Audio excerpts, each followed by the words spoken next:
Sepan, tu revista político y social en Baja California. Haciendo historia con Antonio Arbizu y Mari Ávila.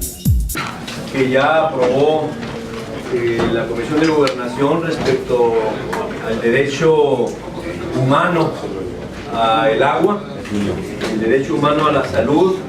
Ustedes saben, hemos venido presentando una serie de iniciativas que tienen que ver con elevar a un rango constitucional una serie de derechos que son ya reconocidos internacionalmente como derechos humanos. Uno de ellos es este derecho a la salud, derecho al agua, el derecho a la vivienda como tal. Son cuestiones que a nivel internacional se han venido generando para que los gobiernos entiendan que esta circunstancia, más allá de ser una circunstancia de orden administrativa, se convierte en una circunstancia de orden de derecho humano. Por eso hoy a mí me da mucho gusto que podamos estar aprobando esto, y también comentarles que el día de ayer en la sesión de la Comisión de Gobernación se aprobó finalmente también la circunstancia de poder considerar como la iniciativa que presenté, que tiene que ver con el derecho a la identidad jurídica. Esto es la circunstancia de que toda persona que nazca en Baja California, todo niño o niña que nazca en Baja California, por ley, desde que nazca, se le expida su acta de nacimiento, su primera copia certificada gratuita de acta de nacimiento, y no tengamos la circunstancia que ha venido aconteciendo en el estado de niños que nacen y por alguna u otra razón los padres no les sacan su acta de nacimiento, y cuando van a llegar a la edad escolar es cuando traen la problemática. Pues este documento es muy importante porque finalmente genera la identidad jurídica del recién nacido y genera todos los derechos que se dan a través de ello, que tienen que ver con el derecho a la salud, a la educación, al mantenimiento, a su vida pues propia. A través de ese acta de nacimiento se generan esos derechos y obligaciones. De ahí que me dio mucho gusto que ayer en la comisión se haya aprobado, y muy seguramente, amigos, en la próxima sesión, que por cierto va a ser el día 30 de este mes, no va a haber sesión el próximo jueves, se pasa hasta el día 30, ahí estemos muy probablemente también ya aprobando esta reforma a la Constitución Política del Estado. ¿Qué va a extender las actas de nacimiento? ¿Ya no son los ayuntamientos? Vendrá una reglamentación en ese sentido, sí serán los ayuntamientos. También queremos ver el tema de las clínicas, hospitales, para que de forma inmediata, repito, se expida un acta de nacimiento certificada gratuita al recién nacido. Diputado, su postura, bueno, el tema del agua. Ayer el director de la CEPE propone que se implemente la tarifa del agua, incluso los reductores, no sean reductores, sino que sea corte total del agua. Dice que será el Congreso quienes tendrán que autorizar aumentar la tarifa del agua. Bueno, sin lugar a dudas es un tema muy delicado, muy sentido en la sociedad. Tendremos que verlo con detenimiento.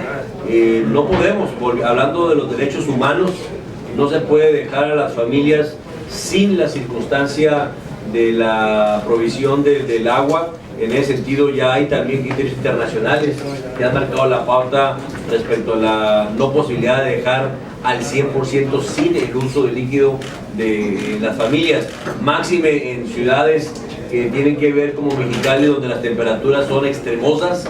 En ese sentido sería un tema muy delicado que tendremos que ver aquí. Ciertamente las comisiones pasan hoy por hoy situaciones graves económicas.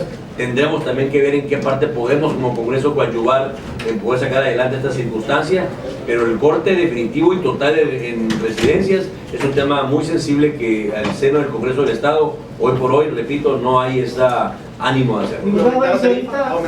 La tarifa, como todas, será revisable. Ciertamente tiene que ver con temas inflacionarios, tiene que ver con costos que también la Comisión Nacional del Agua ya ha venido incrementando a la CESPEM por el consumo y el uso de del líquido que entrega en bloque esta agua a la Comisión.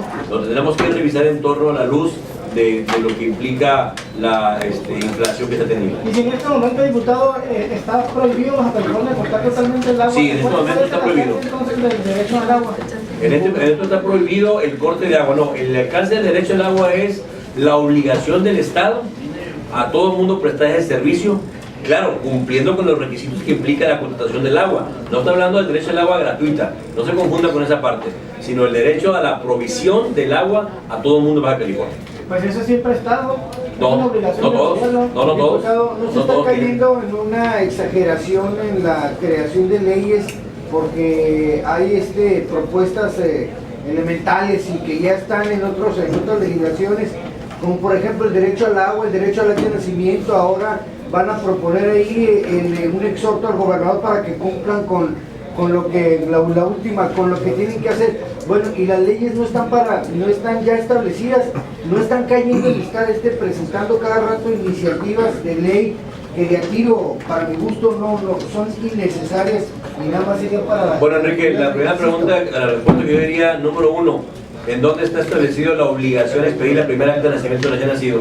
No es la primera acta de nacimiento, pero es obligación del Estado proveerles del servicio de siempre y cuando los padres traigan a representar a los hijos. En este caso particular es la obligación de que, aunque los padres omitan las circunstancias de presentación, que es lo que ha venido aconteciendo en la realidad es que el Estado, sí, siempre cuando lo pide el padre, en este caso es que el Estado provea el acta en cuanto nazca este niño, independientemente de la circunstancia de los padres como tal.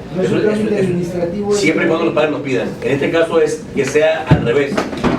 Lo pida o no lo pida, se expida el acta. ¿Por qué? Porque el menos culpable de no tener el acta es el recién nacido en ese sentido. El tema del agua ciertamente está prevista en la ley orgánica y las leyes de comisiones de las aguas. Lo que estamos estableciendo es subirlo en un rango constitucional para el beneficio mismo de los ciudadanos. Repito, esta es una, en parte también, adecuaciones que estamos haciendo por reformas hechas a la Constitución Política Federal para también retomarlas en el ámbito estatal como derechos humanos, como tales reconocidos, y que no quede ahora sí que al arbitrio de la autoridad el dar o no el servicio, el prestar o no el servicio. Y esto lo pongo en colación a lo que se comentaba de que si habría o no la petición de reformar la ley para cortes totales en caso de consumos de aguas habitacionales. Si lo tenemos en rango constitucional, Enrique, difícilmente, no, si lo tenemos en rango constitucional como un derecho humano, difícilmente luego entonces podría acontecer que proceda una petición de que haya corte del consumo de agua que trata de pago tratándose de vivienda. ¿Y qué sucede con lo extraordinario en Ensenada? A ver, espérame, una petición de corte o corte. Petición de corte o corte. A ver, nada más porque utilizan mucho las palabras y... Cortes. Un corte. No, sí, a habitacional nada más. Para Ensenada, ¿qué sucedería? Porque, bueno, igual hay una carencia ya de vital líquido, pero también lo están cortando. Bueno, no pueden cortar, actualmente el día de hoy puede haber un reductor, no se puede cortar de manera absoluta el consumo de agua habitacional porque hay una prohibición en la ley. Si alguna comisión está haciendo el corte absoluto a residencial, es una ilegalidad. Pero el reductor reduce el 99% del suministro. ¿Sí? ¿Cómo no? No, es en dos tapas. La ley establece primeramente un 50 y hasta un 75%. Es lo que la ley dice. Si es más de eso, hay una ilegalidad. ¿Y cómo se puede el ciudadano concientizar de que es el 50 o el 75%? Sí. ¿Cómo puedes saber? No tienes agua más que una sola llave. El flujo que tiene en su casa, ¿no? Pero pues sí, pero ¿cómo podría él regular eso? ¿Cómo poder intentar? Ajá. Correcto. La cantidad que está sucediendo. Sí. Del monto del que está sucediendo. Sí, así es. En parte de la cantidad que está generando el agua a la casa en esa cantidad, ¿no? Le tanteas el agua a los camotes. Sí, digo, si sale en gotas, pues obviamente no es el 75 ni el 50. Se acaba de hacer una cubeta llena, me da el tiempo de llenado y sobre su sal. Los matemáticos no me reformas artículos de Constitución Política en materia de bueno, total, que se tiene que hacer. Aparece la elección de jueces, de magistrados, de procuradores de derechos humanos. ¿Cómo le van a hacer si faltan 2 semanas para la elección del presidente del nuevo tribunal? ¿Ustedes acaban de reformar eso? ¿Cuál es el mecanismo que va a pasar? Bueno, efectivamente, esta iniciativa que en este momento se acaba de hacer la declaratoria tiene que ver con la iniciativa que presentó la bancada del Partido Nacional hace ya algunos meses. Tiene que ver con la circunstancia de tratar de transparentar todo lo que sea la selección, no nada más de jueces, no nada más de magistrados. Tiene que ver con aquellos nombramientos que finalmente se tengan que hacer en diferentes órganos jurisdiccionales o administrativos. ¿Qué sigue en estas circunstancias? Lo que se busca con esto es dar esta apertura, este conocimiento ahora sí que a las áreas interesadas, a la comunidad, llámese de jurídicas, llámese contables, según sea el caso. Y lo que se está buscando es que se tenga un procedimiento mucho más transparente, mucho más abierto, pero sobre todo de participación ciudadana. Lo que sigue es el reenvío que se haga de esto al Ejecutivo para su publicación y a partir de esa publicación entre en vigor esta disposición. Pero esto en nada nos va a limitar ni nos va a contraponer el que tengamos que dar avance al proceso de selección de magistrados, de consejeros, en este caso de la Judicatura, para el Poder Judicial. Independientemente de que nos alcance o no nos alcance en los tiempos de publicación esta reforma, si se publica y se da la aplicación, seguramente tendremos que aplicar estas reglas a estos nuevos siguientes nombramientos. Si no nos alcanzara el tiempo por la publicación, pues como se ha venido haciendo en caso de la convocatoria de que tengan que ¿Está obligado también el Consejo, la Judicatura y el todo, Pleno? cualquier nombramiento que haga el Congreso. ¿Del presidente también, del presidente del tribunal? No, ese no. En caso del presidente, porque recuerden que no lo nombra el Congreso del Estado ese nombramiento. Diputado, nada más una pregunta sobre el presupuesto de comunicación para el año siguiente. No, Yo lo dije. Venga con la directora de comunicación.